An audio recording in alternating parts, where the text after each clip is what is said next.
പാലക്കാട് വല്ലപ്പുഴയിൽ നിന്നും കാണാതായ 15-കാരിയെ ഇന്നലെ ഗോവയിൽ നിന്ന് കണ്ടെത്തിയിരുന്നു. അത് വലിയൊരു ആശ്വാസ വാർത്ത തന്നെയായിരുന്നു. ഗോവയിലെ മഗൂൺ പോലീസാണ് കുട്ടിയെ കണ്ടെത്തിയത്. നിലമ്പൂരിലെ അധ്യാപക സംഘം ട്രെയിനിൽ യാത്ര ചെയ്യുകയായിരുന്നു. വാർത്ത കണ്ടതിന്റെ പശ്ചാത്തലത്തിൽ ഇവർ കുട്ടിയെ തിരിച്ചറിയുകയായിരുന്നു. പിന്നീട് ഗോവ പോലീസിനെയും അതോടൊപ്പം പട്ടാമ്പി പോലീസിനെയും വിവരമറിയിക്കുകയും ഗോവ പോലീസും പട്ടാമ്പി പോലീസും ഒരുമിച്ചുള്ള അന്വേഷണത്തിനൊടുവിലാണ് കുട്ടിയെ കണ്ടെത്തിയത്. കഴിഞ്ഞ 30-ാം തീയതിയാണ് 15-കാരിയെ കാണാതാവുന്നത്. ട്യൂഷന് പോയ പെൺകുട്ടി പിന്നീട് സ്കൂളിലേക്ക് പോവാതെ കൂട്ടുകാരികളോട് കുടുംബ വീട്ടിൽ പുസ്തകം എടുക്കാൻ പോവുകയാണെന്നും പറഞ്ഞു പോയതാണ്. സ്കൂളിൽ എത്താത്തതിനെ തുടർന്ന് അധ്യാപകർ വീട്ടുകാരെ അറിയിക്കുകയും തുടർന്ന് പോലീസിനെ അറിയിക്കുകയുമാണ് ചെയ്തത്. പോലീസിന്റെ നേതൃത്വത്തിൽ സമാനതകളില്ലാത്ത അന്വേഷണമാണ് നടത്തിയത്. 36 പോലീസുകാർ 5-അംഗ ടീമായി തിരിഞ്ഞാണ് അന്വേഷണം. കുട്ടിയോടൊപ്പം യാത്ര ചെയ്തിരുന്ന യുവാവിന്റെ രേഖാചിത്രം വരെ പുറത്തുവിട്ടിരുന്നു. തുടർന്നുള്ള അന്വേഷണത്തിലാണ് കുട്ടിയെ നിലമ്പൂരിൽ യാത്ര ചെയ്യുന്ന അധ്യാപക സംഘം തിരിച്ചറിയുന്നത്. തുടർന്ന് ഗോവ പോലീസ് കസ്റ്റഡിയിലെടുക്കുകയായിരുന്നു.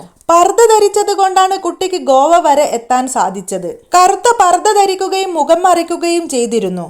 വാർത്തകളിൽ പർദ്ദ ധരിച്ച ഉയരം കുറഞ്ഞ ഒരാൾ എന്നാണ് പറഞ്ഞിരുന്നത്. ഈ കുട്ടിയിൽ അസ്വാഭാവികത തോന്നി കൂടുതൽ നിരീക്ഷിച്ചപ്പോഴാണ് സംശയത്തിലേക്ക് എത്തിച്ചത്. പട്ടാമ്പിയിൽ നിന്നും കാണാതായ കുട്ടിയാണോ ഇതെന്ന് അറിയാൻ തന്ത്രപൂർവ്വം കുട്ടിയുടെ ഓരോ നീക്കങ്ങളും പ്രവൃത്തികളും നിരീക്ഷിക്കുകയായിരുന്നു. കുട്ടിയുടെ പ്രവൃത്തികളിലെ അസ്വാഭാവികത മനസ്സിലാക്കി പോലീസിനെ അറിയിക്കുകയായിരുന്നു. തങ്ങൾക്ക് ഇങ്ങനെ ഒരു സംശയമുള്ളതായി കുട്ടിയെ അറിയിക്കാതെയാണ് നിരീക്ഷിച്ചത്. ഒരുപക്ഷെ കുട്ടിക്ക് മനസ്സിലായി ട്രെയിനിൽ നിന്നും ഇറങ്ങിപ്പോയാലോ എന്ന് കരുതിയാണ് ഇത്.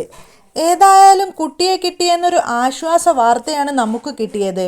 കൂടെ മറ്റാരോ ഉണ്ടോ എന്ന കാര്യത്തിൽ വ്യക്തതയില്ല. പോലീസ് കുട്ടിയെ കിട്ടി എന്ന പ്രാഥമിക നിഗമനം മാത്രമാണ് നടത്തിയത്. അതിനുശേഷമുള്ള യാതൊരു അപ്ഡേറ്റും പോലീസോ വീട്ടുകാരോ തന്നിട്ടുമില്ല. സ്കൂൾ ടൂർ സമയത്ത് പോവാൻ വീട്ടുകാർ സമ്മതിക്കാത്തതിന്റെ വൈരാഗ്യത്തിൽ പോയതാണെന്ന് പറയുന്നത് കള്ളമാണ്. കുട്ടി എന്തിനാണ് പോയത് എന്ന് ഇതുവരെ വ്യക്തമല്ല.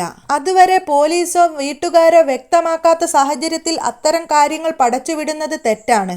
15 വയസ്സുള്ള ഒരു പെൺകുട്ടി അതിന്റെ പക്വതയില്ലായ്മയും അറിവില്ലായ്മയും കൊണ്ട് പൊട്ട ബുദ്ധിയിൽ തോന്നിപ്പോയൊരു യാത്ര. താനിതുവരെ അനുഭവിച്ചിട്ടില്ലാത്ത കണ്ടിട്ടില്ലാത്ത പലതരം മുഖങ്ങളും സ്വഭാവ വൈകല്യങ്ങളും നിറഞ്ഞ കാപട്യങ്ങൾ നിറഞ്ഞ ലോകത്തെക്കുറിച്ച് ആ കുട്ടിക്ക് ഒന്നും അറിഞ്ഞു കാണില്ല. തൻ്റെ വീട്ടിലുണ്ടാകുന്ന ചെറിയ ചെറിയ വഴക്കുകളും ഉപദേശങ്ങളും പോരായ്മകളും ഒന്നും താങ്ങാനാവാത്ത നിങ്ങൾക്ക് പുറം ലോകത്തെ വലിയ ക്രൂരതകൾ എങ്ങനെ താങ്ങാൻ കഴിയും?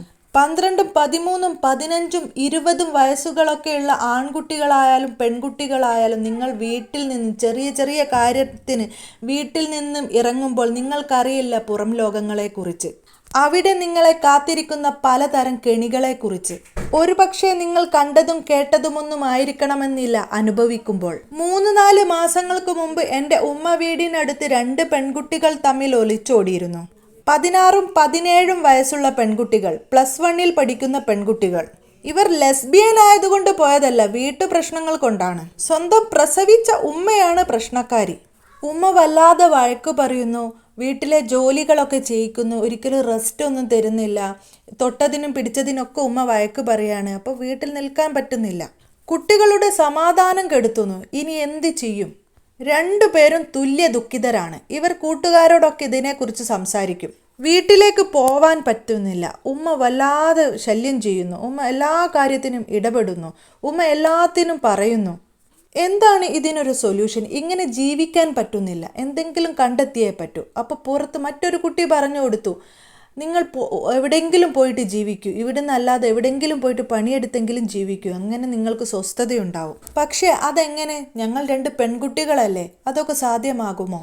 പിന്നില്ലാതെ. പുറത്തു പോയാൽ ജോലിയൊക്കെ കിട്ടിയാൽ നിങ്ങൾ സ്വന്തം ഇതിൽ ജീവിക്കാൻ പറ്റില്ലേ? ഒരു വീടൊക്കെ എടുത്ത് സമാധാനത്തോടു കൂടി ജീവിക്കാൻ പറ്റില്ലേ? എന്തിനാണ് ഇവരെ ആട്ടും തുപ്പൊക്കെ കേൾക്കുന്നത്? നിങ്ങൾ പോയിക്കോളൂ, ധൈര്യം പകർന്നു കൊടുത്തു. ഇതിലൊരു പെൺകുട്ടിക്ക് കാമുകനുണ്ട്. അയാളോട് സഹായം അഭ്യർത്ഥിക്കുന്നുണ്ട്. അയാൾ അത് നിരസിക്കുകയും ചെയ്തു. ഏതായാലും 2 പെൺകുട്ടികളും പോകാൻ തന്നെ തീരുമാനിച്ചു. അവർക്ക് വേണ്ട സാധനങ്ങളൊക്കെ എടുത്തു വെച്ചു. ബാഗൊക്കെ റെഡിയാക്കി കാത്തിരുന്നു. 12 മണിയായപ്പം ഒരു കുട്ടി അവളുടെ ബാഗും കെട്ടൊക്കെ എടുത്ത് ഇറങ്ങി. അടുത്ത പെൺകുട്ടി ബാഗും കെട്ടൊക്കെ എടുത്ത് 12 മണിക്ക് ഇറങ്ങാൻ നോക്കുന്നവരാണ് എന്തോ തട്ടി നിലത്ത് വെക്കുന്നത്. അപ്പോൾ പെൺകുട്ടി പേടിച്ചിട്ട് ബാഗ് മേശപ്പുറത്ത് വെച്ചിട്ട് അവളുടെ റൂമിൽ പോയിട്ട് ഒളിച്ചിരുന്നു. ഉപ്പ വന്നിട്ട് ആ ബാഗ് എടുത്ത് അയാളുടെ റൂമിൽ കൊണ്ടുവെക്കുകയും ചെയ്തു. പിന്നീട് 2 മണിയൊക്കെ ആയപ്പോഴാണ് ആ പെൺകുട്ടി പുറത്തിറങ്ങുന്നത്. കയ്യിൽ കിട്ടിയ 1-2 ബാക്കി വെച്ച 1-2 ഡ്രസ്സുകളുമായിട്ടാണ് ഇറങ്ങുന്നത്. 500-ന് താഴെ എത്രയോ പൈസയൊക്കെ ഉണ്ടായിരുന്നു. ആ പൈസ ആ ബാഗിലായിപ്പോയി. അതുകൊണ്ട് ഈ കുട്ടിയുടെ കയ്യിൽ പൈസ ഇല്ല. മറ്റേ കുട്ടിയുടെ കയ്യിൽ 500-ന് താഴെയുള്ള എത്രയോ ചില്ലറ പൈസ മാത്രമേ ഉള്ളൂ. എന്തായാലും ഈ 2 കുട്ടികൾ ആ പാതിരാത്രിക്ക് അവിടെ നിന്ന് നാടുവിടുന്നു. രാവിലെ ആവുമ്പോഴാണ് വീട്ടുകാർ കാര്യം അറിയുന്നത്. പെൺകുട്ടിയെ കാണാനില്ല. അന്വേഷിച്ചു നോക്കുമ്പോൾ 2 പെൺകുട്ടികളെ കാണാനില്ല. പോലീസ് സ്റ്റേഷനിൽ വിവരം അറിയിക്കുന്നു, ചില ഗ്രൂപ്പുകളിലൊക്കെ വിവരം അറിയിക്കുന്നു, ഫോട്ടോ സഹിതം കൊടുക്കുന്നു. പക്ഷേ പത്രങ്ങളിലും മാധ്യമങ്ങളിലൊന്നും വന്നില്ല.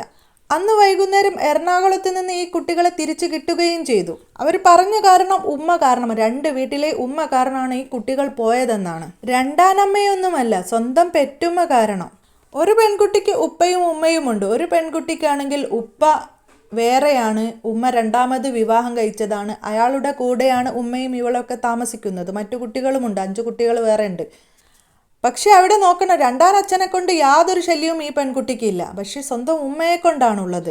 ഇതാണ് നമ്മളെ കുട്ടികൾക്ക് തോന്നുന്നത്. എന്തെങ്കിലും വീട്ടിൽ ചെറുതോ വലുതോ ആയിട്ടുള്ള പ്രശ്നങ്ങളുണ്ട്, അപ്പം ഇറങ്ങി പുറപ്പെടുക. ഒന്നുമല്ലെങ്കിൽ സൂയിസൈഡ് ചെയ്യുക, അതല്ലെങ്കിൽ ഇങ്ങനെ ഇറങ്ങി പുറപ്പെടുക.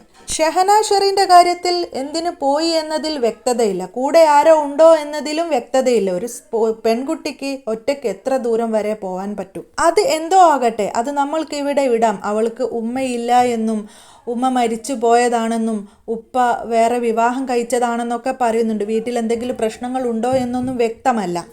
ഒന്നു പറഞ്ഞ് 2ാമത്തേതിന് നിങ്ങൾ ആത്മഹത്യ ചെയ്യാനും അതേപോലെ ഇങ്ങനെ ഒളിച്ചു പോവാനൊന്നും തീരുമാനിക്കല്ലേ. അതൊക്കെ വെറും മണ്ടത്തരമാണ്. നിങ്ങളുടെ ജീവിതം ഇനിയും കിടക്കുന്നുണ്ട്. പഠിച്ച് നന്നായി ഒരു ജോലി നേടാൻ നോക്കൂ. പിന്നെ ആരെയും നിങ്ങൾ ആശ്രയിക്കേണ്ട കാര്യമില്ലല്ലോ. അത് ആണായാലും പെണ്ണായാലും.